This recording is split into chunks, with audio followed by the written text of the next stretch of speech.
Another Saturday where the Underdogs dominate in the Big 12. What's up? I'm Pete Mundo. Heartland College Sports is how you find us and where you find us covering the Big 12 Conference. And what an awesome Saturday it was. Drama off the court, coaches getting thrown out of the game for the first time in 20 years. It was wild.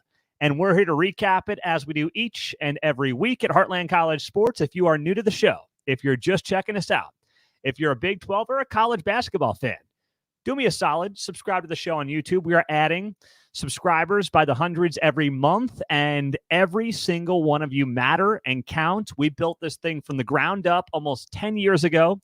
We were admittedly late to YouTube, late to the podcast, but we are here. We are rocking and rolling, and we appreciate you. And hit that thumbs up as well as we get the show started, because that makes an enormous difference as we continue to bring you the best Big 12 content anywhere.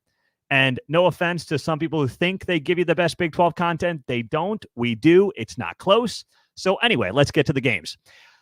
Let's start with the most hyped game of the weekend, and that was Kansas hosting Houston and blowing the doors off the Cougars 78-65. Kansas came out red hot, 9 of 10 shooting. They shot 71% in the first half. That is double what Houston was allowing on average this season. They were holding their opponents to about 36% from the floor, and KU came out, shot 71% in the first half. That was the best half of basketball I've seen by any team in the entire nation this season.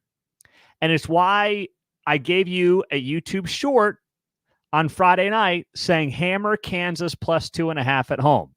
I know Matthew Posens and I talked about this on the show on Thursday. And at the time, I'm like, yeah, I could see Houston winning. Then I thought about it more over the next 12 hours, 24 hours. And I came to the conclusion that Allen Fieldhouse was going to be too much for Kelvin Sampson's team. We had seen him struggle on the road in Hilton. We had seen him have some issues when they get away from their comfort zone. And this is going to be unlike anything they had ever seen in their lives. And it was that and more. Yes, the Kansas players have to pass and shoot and score and do all those things, but that environment was too much for Houston. I'm not knocking you if you're Houston. It's too much for most people. Never mind your first time in that environment, top 10 showdown, national television. They were in over their heads. They could not settle down. They could not get it done on either side of the ball, either end of the court, and it showed in a big way. And KU was feeling itself. From Dickinson to McCullers, all these guys were hustling. Here's the thing. A part of me feels like Kansas has some Kansas City Chiefs in them where they know they're incredibly talented and they kind of are turning it on when they need to and almost when they want to.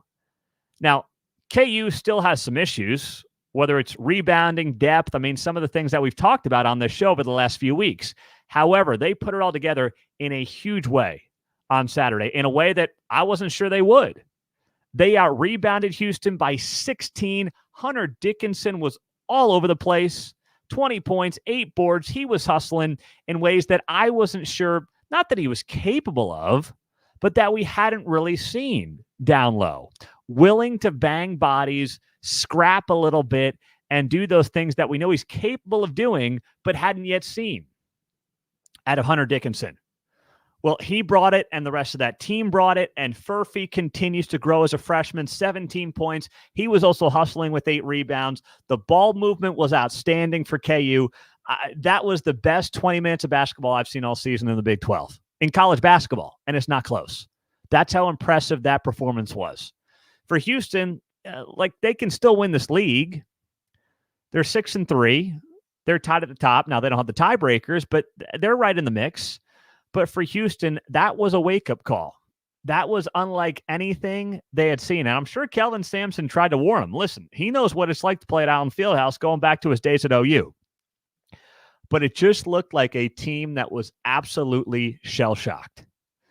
And it's why this was the third time since 1996 Kansas was an underdog. And needless to say, if you were on KU plus 2.5, you did darn well. And that's why you don't bet against Bill Self. as an underdog at home, don't do it. I didn't do it. I hope you didn't do it, because that would have been a total failure on Saturday afternoon in Allen Fieldhouse. All right, let's go to, I want to skip around, go to some of the dramatic finishes. Most notably, let's go to Iowa State Baylor. First things first, Scott Drew getting tossed out of that game is the biggest embarrassment of an ejection I've seen of all time. The fact that anybody thought you could eject Scott Drew for the first time in 21 years at Baylor for stepping outside the coach's box, the official has to walk halfway across the court to throw him out of the game, is a joke. Big 12 officiating needs to drastically improve. And if Brett Yormark and the Big 12 want to continue this mantra of, the NBA light, the best conference in college basketball, can you get some damn officials worth something? We've had issues all year long in the officiating. I don't spend a lot of time on it because in the end, I think most officiating evens itself out. I do. I mean, I'm not, listen, there are people that do this for a living. You know who they are if you're a Big 12 fan, who just complain about officiating, specifically their team getting screwed all the time. But this was ridiculous. Scott Drew should not have been tossed from that game. And Mack Rhodes, the AD for the Bears, he let him have it after the game. He just unloaded on the Big 12 and the officiating from Saturday night. Now, Scott Drew took the high road. That's what he does. But if you haven't seen it, it's up on our Twitter page. Follow us there at Heartland_CS, and you'll see the videos from Saturday night. It was embarrassing. So in the middle of this, Scott Drew gets thrown out of the game. Iowa State goes on a 20-0 run after Baylor was up as many as 13 points in the second half. Iowa State takes the lead. Baylor ends up coming back in the game. They get a 70-68 victory, but even the end of the game was not without drama. It looked like Iowa State was going to potentially win this game. Iowa State, with 2 seconds to play, heaves up a three-pointer from just inside the half-court line, and it goes in. And you're sitting there and you're like, if this game could not get any more insane, well, guess what? It just did. Well, it turned out, of course, that the bucket was no good. Now, before that, if you were watching the game, there was also drama around how much time should be on the clock. 1.2 seconds, like, what's the number? Now, I've seen the replay where maybe technically there should have been 2.2 seconds instead of 2 seconds on the clock, which would have then allowed Iowa State to get its three-pointer off, and it would have been good. So it's crazy, and I know that some of you are already commenting on it. Matt saying Iowa State should have won with the buzzer beater. I mean, clearly the ball was not out of his hands when the clock hit zero. But I understand the next person that's looking at this, if you're an Iowa State fan, you're saying there should have been more time on the clock. And maybe there should have been 0.2 on the clock. Possibly. And if there's another 0.2 on the clock, the bucket probably counts. Iowa State walks out of there with a win. So I'll give you that. I will. But, man, I mean, it's just one of those things where when you're watching this game down the stretch and it's going back and forth, forget a couple of minutes. It really was the last minute or so, because with 2 minutes to go, it looked like Baylor was back to pulling away with this thing. They're up 4 points. There's a couple of minutes left, and they're looking like they're in pretty good shape. But then all of a sudden, things start to change inside of 2 minutes. Trey King has a big steal. Lipsy gets fouled. He hits a free throw. Then all of a sudden, Curtis Jones is trying to get in the mix as well. They're getting offensive rebounds. They're missing a lot of shots with about a minute left, but Iowa State is grabbing offensive rebounds left and right, even though they're missing shots. Keyshawn Gilbert's getting turnovers. I mean, it was just a very impressive last couple of minutes, but for Iowa State, they just couldn't make a jumper when they needed to in those last couple of minutes. They had a lot of opportunities between turnovers and offensive rebounds to tie this game and or take the lead with 90 seconds left, and they couldn't do it. So, listen, it's a great game. Both these teams are obviously NCAA tournament-worthy teams. Could it impact who's a 3 seed, who's a 4 seed? Yeah, it could. But Scott Drew got the biggest screw job of the night, not Iowa State. So let's just remember that and take a step back and realize that as we look at that game. But that was Big 12 basketball in a nutshell. So those are the two games I wanted to start with. And by the way, only two favorites won on Saturday. This is how deep the Big 12 is. Only two favorites won. Baylor was a favorite, and BYU was a favorite at West Virginia. All the other teams that were favored lost. And against the spread, the favorites in the Big 12 on Saturday were 1-6. This is Big 12 basketball. It is a dogfight night after night after night. I would not be betting favorites in the Big 12. I would try to find underdogs that I like, especially if they're at home, because this league is just nonstop, grind it out, try to get a play and make a play down the stretch, make that run when you need to, and hold on for dear life for a win. That's the Big 12 in 2023, 2024. And when you have that kind of a data point from Saturday, man, 1-6 for the favorites on Saturday, 2-5 outright. Crazy for the Big 12 conference. All right, the other games, let's roll through them here. Where do we want to go next? Let's go to Cincinnati getting a great win on the road at Texas Tech, 75-72. So, this game was, once again, I hate to sound repetitive, but it was quintessential Big 12. It's back and forth. It's blow for blow. And for me, as I'm looking back at this game, Bandago was very good, picking up a double-double for Cincinnati. And I'm watching him, and I'm saying to myself, wow, both sides of the court, he had big blocks down the stretch. We saw those in real time. And for Texas Tech, Pop Isaacs, you're going to look at the box score and say, 22 points. It was not his best game by any stretch of the imagination. He struggled mightily. And the problem for Pop Isaacs, and you saw and you heard the broadcasters mentioning this a little bit on ESPN Plus, although I will say the color guy for this game, I'm sure he's a nice guy. I don't know if he was getting paid by the word, but he would not stop talking. It's like, dude, let the broadcast breathe. Please do yourself a favor. Let the broadcast breathe. You don't need to talk over every single play. But he did point out and did make some good points about Pop and the fact that his body language was kind of off all night because he was struggling. If you were watching, he missed a ton of shots. And he kind of had that. There were times in the huddle when he had body language issues on the court. It's like, if you're going to be the leader of a top 15 team in the country and an NCAA tournament team, you have got to have that leadership, whether you're 15 of 20 shooting or 5 of 20 shooting. It can't matter. And there were times when Pop was kind of hanging his head and not looking like he was all there. And, you can't do that. Your leader cannot do that in this conference. You just can't. Skillings had himself a very good game for Cincinnati. And for Cincinnati, this is a big confidence boost for them because they had struggled on the road in conference play. They were good at home, better at home than they were on the road. You look at this schedule thus far this year for Cincinnati, and they only had the one road win, and it was to open up league play at BYU. They had road losses at Baylor, at Kansas, at West Virginia, 3 straight road losses, and they needed this one just for their own confidence. And by the way, they're right back in the middle of they're not in the Big 12 race per se, but they're right in the thick of the standings at 4-5. And by the way, it feels like half the league is 4-5 in the Big 12 right now, which is not far off from being the case.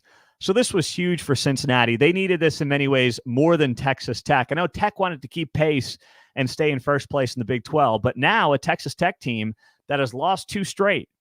And I got a lot of crap from Tech fans the last couple of weeks saying, when are you going to give us respect? First off, I've always given you respect, but I wanted to see it against a little better competition. And frankly, at TCU, okay, that's not a bad loss. It's a road loss in the Big 12. Everyone's going to have plenty of those. But then home to Cincinnati is, by Big 12 standards, not a great loss. Now you got to turn around. You got to go to Baylor, on Tuesday night.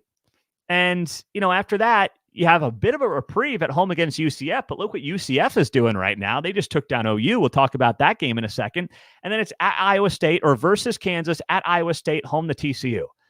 Like, this is a stretch here when you include the last two losses. Texas Tech, I don't think this is going to happen necessarily, but you've got 7 games here where they could go 1-6. I'm not predicting it, but you can envision it. And that's why you've got to stop the bleeding as quickly as you can. Just ask Kansas State about stopping the bleeding, because they are bleeding right now and they can't stop it because this league does not end. So I still think Texas Tech is very good, but I've said for a couple of weeks, I wanted to see more out of the Red Raiders. I wanted to see how they carried themselves as a team at the top of the conference over the last couple of weeks, and it's been a rough week. But if they turn around and they take care of business against Baylor in a couple of nights, listen, you're going to feel good about this team. And by the way, they'll be back near the top, tied at the top of the Big 12, and that's going to be fine. So all in all, it's a big win for Cincinnati. They needed that. But Tech's now going to have some questions, but they can. Here's the good thing about the Big 12. You might have a 2-game losing streak, but if you go and get a big win on the road against a ranked team, suddenly you're feeling really good about yourself. And that can happen for Texas Tech on Tuesday night. Next up, as we look at these games from Saturday, let's go to BYU, West Virginia. BYU, the only team, by the way, that was a favorite that covered the spread and won the game. So how about that? 86-73 over West Virginia. And, you look at this game for BYU, and they didn't have to hit every three-pointer in sight to win this game. Now, they were good from three. I mean, not great, but they were solid from three-point range. They weren't anything like that. They shot 36%, so, about their season average. But they got a great game down low inside from Traore. And the first name always throws me for a loop, so I'm not going to bother. All right, I know you BYU fans are going to get mad at me, but can you spare me that much, please? Guy had a career day going up against Jesse Edwards, 24 points, 9 boards, and that's against a very good West Virginia big man down low. If they can balance that kind of play and get that kind of play from him down low when they need it, this is a different team. Because they don't just become the team that has to drain three-pointers and shoot 40 to 45% from three to win in this league. They can win in different ways. And they proved that on the road in a very tough environment, in a very long road trip, longest road trip in the Big 12. Actually, would it be UCF or would it be West Virginia? Whatever. We're probably splitting hairs, but you get the point. They get back to 500 in the league, and they get a win that shows many of us, I know that BYU will say, hey, we could do this all season long. But for many of us, it was like, okay, can you go on the road? Fine, it's West Virginia. It's not Kansas, but still, it's a tough Big 12 road game, tough environment, and win without just being lights out from three. And we saw on Saturday that they could do that. And, the defense also played a solid role and did a pretty nice job as well for this team. Slazinski couldn't buy a bucket for West Virginia. I mean, he really struggled in this game. And for the Mountaineers, you wondered early on, West Virginia was kind of hanging in there. And you're like, oh, okay, West Virginia, they beat Cincinnati the other night, and maybe there's something there. But BYU just started to take control of this game as the first half rolled along and really just, held on for that victory with a big second half as well. So congratulations to the Cougars as they continue a very solid season. Their first one, of course, in Big 12 play. UCF with an upset, beating Oklahoma 74-63. Johnny Dawkins getting career win number 300, so congratulations to him. And, I just thought UCF was better on both ends of the court. I thought that, I'm looking at this UCF team, and I'm like, okay, I like them better defensively than OU, and I like them better offensively. Now, UCF is starting to get a decent home court advantage. That fan base is buying in to what UCF is selling, and that's been a lot of fun to watch. I guess, I don't know if you could say it started with that upset over Kansas, but it was a lot of fun And it's becoming more and more fun to watch some of these UCF home games, and that team is getting more and more confident as well. So it was a very good performance for UCF. They get that big top 25 win. They're I don't think they're in the tournament yet, and that's what the bracketology is showing. But heck, they're 4-5. If UCF gets to 500 and finishes this season 500 in league play, you've got a conversation. UCF never trailed in this game. At one point, they were up by 17 points. They continued to, lead the way in shot blocking. They had 12 shots blocked in this game. And by the way, they forced 15 turnovers that led to 16 points. So this is becoming a very stingy team as well. It's a tough team to score on around the basket. And Oklahoma learned that the hard way in this game. So all in all, UCF continues to impress. And, if you're a Knights fan, you're saying, heck, why not us? Let's get this thing going here. The great thing about the Big 12 is you have ample opportunity for really good wins. You've beaten Oklahoma now, and, that's certainly after Kansas, the best win they've got this season in league play.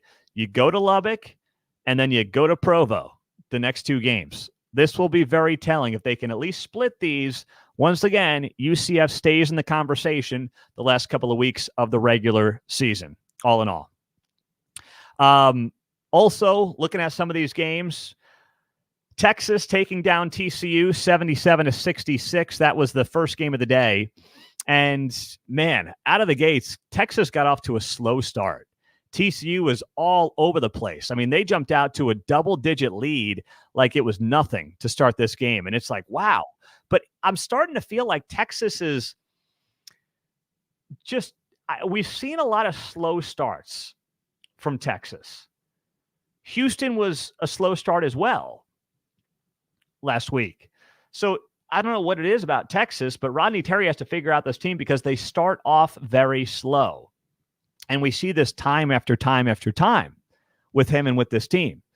But, they came roaring back, and they had a great final, I guess was probably the last 10 minutes of the first half.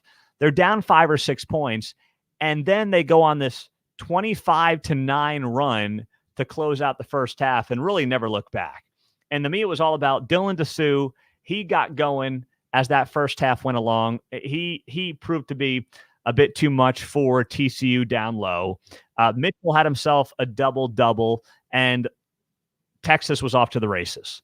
So I looked at that game and I said, well, TCU I thought was going to suddenly find itself potentially tied atop the Big 12 standings, but Texas came roaring back and got a very convincing win. And amazingly, there were a bunch of kids at the TCU game, students with T-shirts that read "Horns Down," and thankfully, nobody forced them to take those shirts off.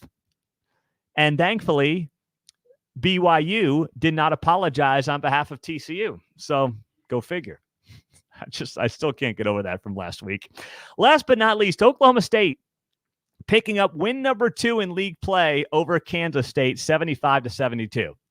Now, before the game, there was a video that Kellis Robinette from the Kansas City Star and the Wichita Eagle posted on X that I shared at the Heartland College Sports page. And it was a picture of, or a video of the arena. Gallagher-Iba looked mostly empty. It was a really bad scene, and there were a lot of K-State fans there. And I shared it, and I said, listen, Mike Boynton is a very good man. He is beloved by people who know him and have met him. But it's moments like this, looking at a near empty Gallagher-Iba that has more opposing fans than your own fans in it, that kind of force the university's hand. But then he goes out there and he gets a win. Now, it kind of feels like the season where Mike Boynton might do just enough to keep his job. Is that good for Oklahoma State or not? I don't know. I don't know what's good enough for Oklahoma State at this point to keep Mike Boynton, who I think is in year 7. But they get a good win. And listen, to me, the stretch of this game, it was the middle of the first half. And Javon Small, this guy, when he's involved in the game, and I don't mean just scoring, He had 18 points. He had a good night. But when he is facilitating the offense in transition, when he's grabbing rebounds, pushing the ball up court, and yes, scoring a key bucket when he needs to, this is a different Oklahoma State team. And that's exactly what you saw on Saturday. Oklahoma State was trailing this game early. And there was a stretch in that first half, probably somewhere around, I want to say, the 8-minute mark in the first half, when Small was forcing turnovers. He was grabbing rebounds. He was moving it in transition. He was scoring buckets. He was doing a little bit of everything. He was facilitating this offense, and it was fun to watch. And it got Oklahoma State back into this game. It got them confident again on that side of the ball. They had a 2-point lead at halftime, and they hung on for the win at the end of the game. And that's, to me, what it was really about. And that was the key to this game. I mean, you can always go to the end of the game and talk about the last couple of minutes. However, when I look at that game, that's when Oklahoma State got back in.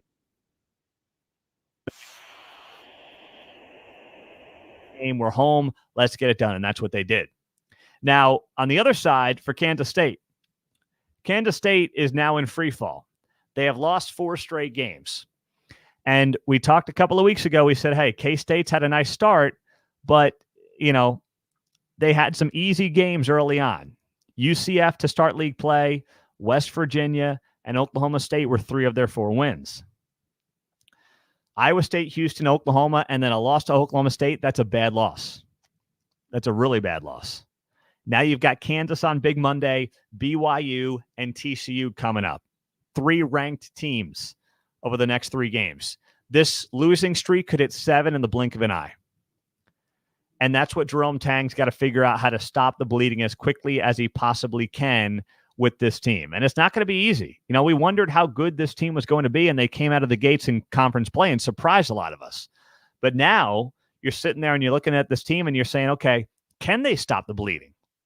Is that possible for them to stop the bleeding? And I'm not convinced that it is by any stretch of the imagination. I want to be wrong for the sake of Jerome Tang and Kansas State, but nothing that I'm seeing lately is making me feel good about where this team is at or where it's going to be over the next week and a half or so. And that's as problematic as anything else. And the 15 turnovers were just, they were just killer for this team. And Tyler Perry, my goodness, can you get it under control at times? The hero ball from him at times is too much, and it's hurting this team, and Tang's got to take him under his wing and say, chill out. 19 points is great. I get it, but man, way too many costly turnovers, and that can't continue. This team has to play much cleaner basketball to get itself back in a position to start winning again in the Big 12. Right now, you look at this league, and Kansas State is dead last in turnover margin in the Big 12. They're not talented enough to overcome having the most turnovers, or I should say the worst turnover margin in the conference. They're just not. They have to play much cleaner basketball, and they also have to just get some more ball movement as well. They are not great at ball movement and finding the open man and getting the assist. That's not something they do well. And that's why before I hopped on here, I looked it up, and Kansas State is second to last in assist to turnover ratio in the Big 12 conference. Only UCF is worse. So 2 things that got to change and change quickly for Kansas State. I'm Pete Mundo. Heartland College Sports is where you find us. If you want to join us for more of the conversation, hop on our free message boards. Go to the website, click on the Members Forum tab. It's a great community of fellow Big 12 fans as we talk basketball, football, and even softball and baseball and just life. It's been a fun way to get to know some of the great followers at Heartland College Sports. And if you're new to the show, subscribe right now. Right now. I know you're watching. Hit the thumbs up on the YouTube video. It helps us more than you realize. Just literally on your phone, on your desktop, on your TV, hit that thumbs up button right below the video. It would mean the world to us. And on the podcast, leave a rating and a review. And we'll get you a Heartland College Sports koozie when you do that, and send me a screenshot to Pete Mundo, MUNDO, at heartlandcollegesports.com. It's going to be a heck of a next month in the Big 12. We will be here the entire rest of the way, and we appreciate you guys. Check us out at heartlandcollegesports.com, and we'll talk to you soon. See you later.